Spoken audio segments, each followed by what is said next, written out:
moi j'étais inspiré aussi par le message de François, que j'ai écouté 3 fois. Non, non, mais ça m'est resté. Et donc du coup, le message parlait euh, de marcher en désirant une intimité avec Christ et en vouant les choses par interdit. Et, euh, et j'ai aimé comment Dieu a guidé les choses. Derrière, Pasteur Risto a parlé de marcher dans un cortège où le Christ est la tête, où l'œuvre accomplie dirige notre marche. Et hier soir, on a eu la joie d'écouter Pasteur Chibelli qui nous a parlé de marcher. Marcher dans l'église, marcher par la foi, marcher dans la grâce et marcher dans la parole. Et je vais m'arrêter sur ça. Marcher dans la parole, c'est désirer la parole, s'attendre à la parole, connaître la parole. Et en ça, être construit dans la parole. Et ce soir, j'ai envie de vous dire, on peut marcher dans la parole, mais est-ce que vous savez que la parole peut marcher ? Alors je vais lire un passage,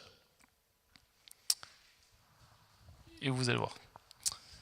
Et je ne vous dis pas ce que c'est. Méprisé et abandonné des hommes, nous l'avons dédaigné, nous l'avons fait de lui aucun cas. Cependant, ce sont nos souffrances qu'il a portées, c'est de nos douleurs qu'il s'est chargé, et nous l'avons considéré comme puni, frappé de Dieu et humilié. Mais il était blessé pour nos péchés, brisé pour nos iniquités. Le châtiment qui nous donne la paix est tombé sur lui, et c'est par ses meurtrissures que nous sommes guéris. Il a été maltraité, opprimé, il n'a point ouvert la bouche, semblable à un agneau qu'on amène à la boucherie, à une brebis muette devant ceux qui l'attendent, il n'a point ouvert la bouche. Parmi ceux de sa génération, qui a cru qu'il était retranché de la terre des vivants et frappé pour les péchés de mon peuple ? On a mis son sépulcre parmi les méchants, son tombeau avec le riche, quoiqu'il n'eût point commis de violence et qu'il n'ait point de fraude dans sa bouche, il s'est livré lui-même à la mort. Il a été mis au nombre des malfaiteurs, il a porté les péchés de beaucoup d'hommes. Ça parle de Jésus, n'est-ce pas ? On reconnaît ça. Mais, et là je m'adresse à ceux qui se sont déplacés, est-ce que vous savez quand ça a été écrit ? Est-ce que ça a été écrit en même temps, juste après que Jésus soit mort ? Est-ce que ça a été écrit 50 ans après que Jésus soit mort ? 100 ans après que Jésus soit mort ? Ou peut-être que ça a été écrit avant que Jésus arrive ? Est-ce que vous avez une idée ou pas du tout ? Est-ce que quelqu'un sait quand est-ce que ce texte a été écrit ? Petite idée ? Vas-y, là. Bien avant qu'il vienne. Mais pourtant, ça décrit parfaitement ce que va faire Jésus sur terre. Ça a été écrit à peu près 700 ans avant que Jésus arrive. 700 ans avant. Pourtant, on dirait que c'est quelque chose qui vient d'arriver qu'il est en train d'écrire. N'est-ce pas ? Et c'est une prophétie qu'on appelle messianique. Ça veut dire que c'est une prophétie qui annonce l'arrivée du Messie, de Jésus. Et est-ce que vous savez combien de prophéties messianiques il y a ? Il y en a à peu près une centaine. Ça veut dire qu'il y a une centaine de prophéties qui décrivent l'arrivée de Jésus sur terre. Comment il va mourir, comment ils vont se partager ses vêtements, avec combien de pièces d'argent il va être vendu. Tout ça, c'est décrit, c'est écrit et c'est prophétisé. Une chose, juste avant de rentrer vraiment dans le sujet des prophéties, parce que c'est le sujet de ce soir, un sacrificateur, il parle à Dieu de la part du peuple. On voit ça dans Apocalypse 1,6. Et le prophète, lui, il parle au peuple de la part de Dieu. Le prophète parle au peuple de ce que Dieu lui a parlé dans l'oreille.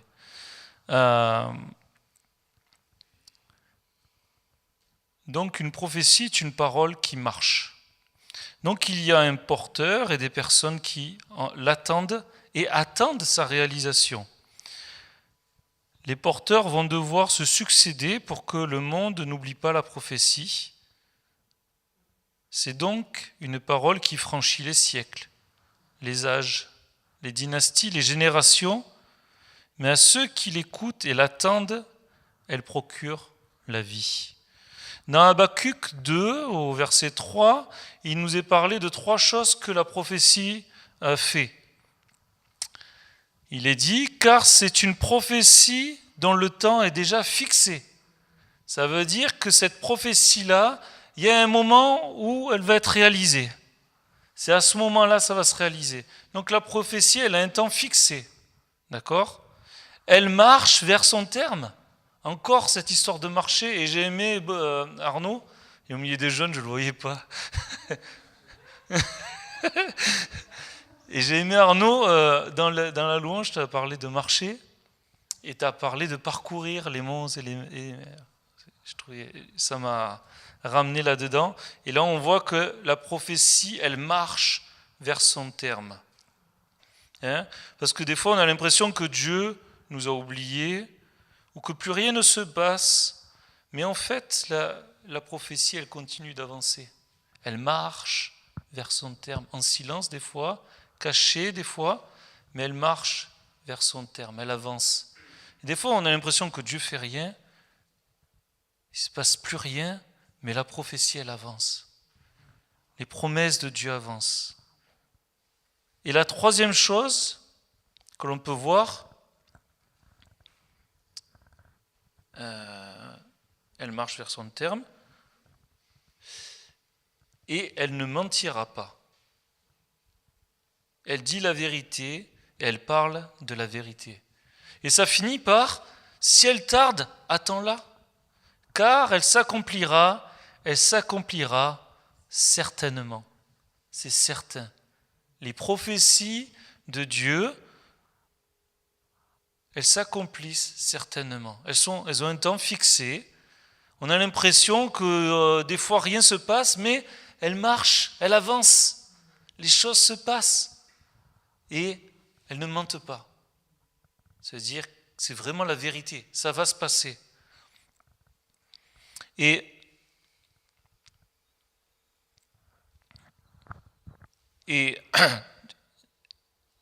nous n'avons plus à attendre les prophéties messianiques, n'est-ce pas, les prophéties qui parlent de Jésus, parce qu'elles se sont déjà réalisées. Hein ? Dieu a parlé, cela s'est réalisé, mais pour quel but en fait ? Pour quel but les prophéties sont dites ? J'ai noté plusieurs buts, notamment pour les prophéties messianiques, pour qu'on l'on ait de l'espoir. Hein ? Une prophétie donnée pour nous donner de l'espoir. Quand on nous dit Jésus reviendra bientôt, ça nous donne un espoir pour cette vie. Se dire que je ne suis pas tout seul, mais j'ai l'espoir que Jésus peut changer les choses dans ma vie. J'ai l'espoir que mon corps sera plus le même et que je serai transformé en un instant et que je serai dans sa présence. Pour quel but ? Pour une attente de découvrir Dieu. Pour quel but ? D'avoir l'assurance de suivre le vrai Dieu. Quand on voit une prophétie s'accomplir, on peut être sûr et certain qu'on suit le bon chemin. Parce que Dieu ne ment pas. On suit la vérité. Et en plus, la vérité s'accomplit. Pour quel but ? Pour qu'on ait la vie éternelle. Et moi, je suis tellement béni de voir une centaine de prophéties pour un seul événement. Mais là, ça veut dire quoi ? Ça veut dire que Dieu, il avait vraiment voulu parler fort en quelque chose. Il avait vraiment voulu nous donner quelque chose de puissant. Vous savez, c'est comme si Dieu m'avait dit à moi, tu auras 2 fils. Deuxième prophétie, y en a un qui sera plus beau que l'autre. Oh. Troisième prophétie, ainsi de suite. Hein ? Il y en a un qui sera policier et l'autre sera ingénieur climaticien. Mais imaginez que Dieu me dise 100 fois quelque chose autour de mes enfants. Mais je vais me dire, mais c'est bon, j'ai compris, je vais avoir 2 enfants. Ils vont être extraordinaires. Merci Seigneur. Mais là, c'est pareil. Il y a 100 prophéties qui disent comment va arriver le Messie. Ça veut dire que cette chose-là, elle est tellement importante que Dieu met une emphase dessus incroyable en fait. Incroyable. L'avènement du Christ, du oint de Dieu. Cela nous paraît peut-être loin, familier, parce qu'on l'entend tellement, mais loin. Mais en fait, cela a transformé l'humanité, a transformé la destination de l'humanité. Nous sommes et nous serons aimés par le Tout-Puissant. C'est pas rien. Il est mort par amour pour chacun d'entre nous, ce Jésus. Waouh! Il a fallu 100 prophéties pour qu'on se rende compte que c'est bien lui. Et il est mort pour nous. Cette parole marche. Et tu vas vivre pourvu que tu crois. Tu seras heureux, sage, en paix, une lumière, pourvu que tu acceptes d'être l'ami de Dieu. Celui qui sera invité à sa table, mais tu l'es déjà, tu ne le vois pas? Où sont ceux qui te maltraitent? Où sont tes ennemis, le diable et ses anges? Ils sont enfermés dans une vérité qui est en fait qu'un mensonge. Et nous sommes libres en Christ. Galates 5:1. C'est pour la liberté que Christ nous a affranchis. Demeurez donc fermes et ne vous laissez pas mettre sous un joug nouveau. Jean 8:32. Vous connaîtrez la vérité et la vérité vous rendra libre. Verset 36. Si donc le Fils vous affranchit, vous serez réellement libre. 2 Corinthiens 3:17. Ésaïe 61:1. Romains 6:22. Mais maintenant, étant affranchi du péché et devenu esclave de Dieu, et on se rappelle la procession que nous parlait Pasteur Risto, et maintenant, devenu esclave de Dieu, vous avez pour fruit la sainteté et pour fin la vie éternelle. Waouh! Gloire à Dieu. Gloire à Dieu. Maintenant, je vais vous lire une prophétie que Dieu a faite dans le Nouveau Testament. 1 Thessaloniciens 4, 15 à 18. Voici en effet ce que nous vous déclarons d'après la parole du Seigneur. Nous les vivants, restés pour l'avènement du Seigneur, nous ne devancerons pas ceux qui sont morts. Car le Seigneur lui-même a un signal donné à la voix d'un archange. Au son de la trompette de Dieu descendra du ciel et les morts en Christ ressusciteront en premier. Ensuite, nous les vivants qui serons restés, nous serons tous ensemble enlevés avec eux sur des nuées à la rencontre du Seigneur dans les airs, et ainsi nous serons toujours avec le Seigneur. Consolez-vous les uns les autres par ces paroles. 1 Corinthiens 15, 51. Voici, je vous dis un mystère. Nous ne mourrons pas tous, mais tous seront changés en un instant, en un clin d'œil, à la dernière trompette. La trompette sonnera et les morts ressusciteront, incorruptibles, et nous serons changés. Car il faut que ce corps corruptible revête l'incorruptibilité et que ce corps mortel revête l'immortalité. Jean 14, 1. Que votre cœur ne se trouble point, croyez en Dieu et croyez en moi, dit Jésus. Il y a plusieurs demeures dans la maison de mon Père. Si cela n'était pas, je vous l'aurais dit. Je vais vous préparer une place. Et lorsque je m'en serai allé et que je vous aurai préparé une place, je reviendrai et je vous prendrai avec moi, afin que là où je suis, vous y soyez. Il n'y a pas des prophéties que Dieu a dites? Est-ce que, quand on marche sur cette terre, les prophéties, elles ne marchent pas avec nous? Ces prophéties-là, elles marchent encore, hein? Elles marchent et nous les répétons. Nous sommes les répéteurs de ces prophéties qui vont se réaliser en un temps fixé, c'est la vérité. Elles ne mentent pas, elles s'accompliront certainement.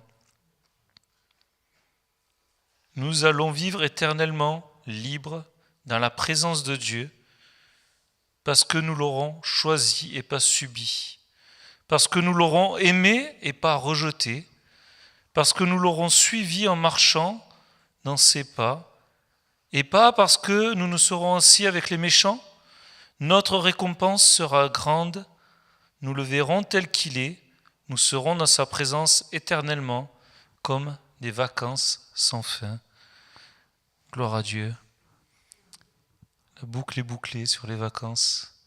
J'aime comment Dieu fait les choses, qu'on apprend à marcher avec le Seigneur, avec son intimité, à savoir quelle est notre place dans cette marche, savoir qu'on peut marcher en connaissant la parole, marcher dans l'église, marcher dans la grâce, marcher à...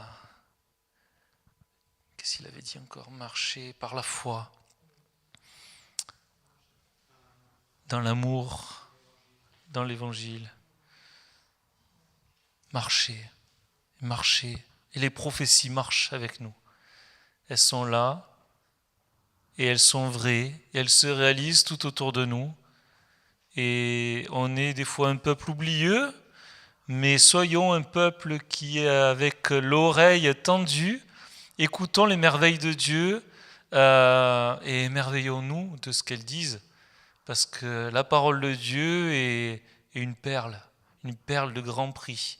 Et celui qui la trouve, il est tout heureux de la voir, parce qu'il a découvert quelque chose que ce monde ne connaît pas.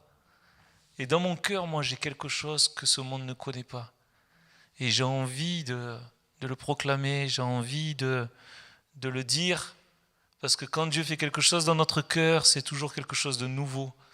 Et ce 8 décembre, là, il y aura quelque chose de nouveau. Moi, je sens qu'il va y avoir quelque chose de nouveau. Je vais inviter une amie de travail aussi.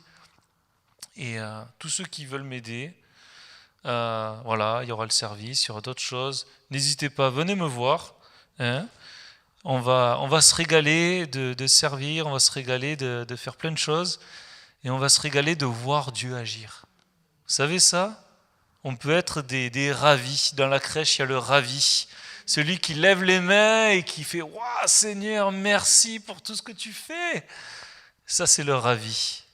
Et on peut être des ravis le 8 décembre, ou on peut être des gens assis dans notre canapé et à regarder une série pas terrible. Mais soyons des ravis dans notre vie. Le ravi n'était pas assis, il marchait et il regardait comment Dieu faisait les choses autour de lui. Et moi, je veux être encouragé par tout ce qui a été dit depuis dimanche, d'être un ravi dans ma vie et de voir les prophéties s'accomplir pour moi et ma vie. Et elles arrivent et elles se réaliseront certainement. Gloire à Dieu.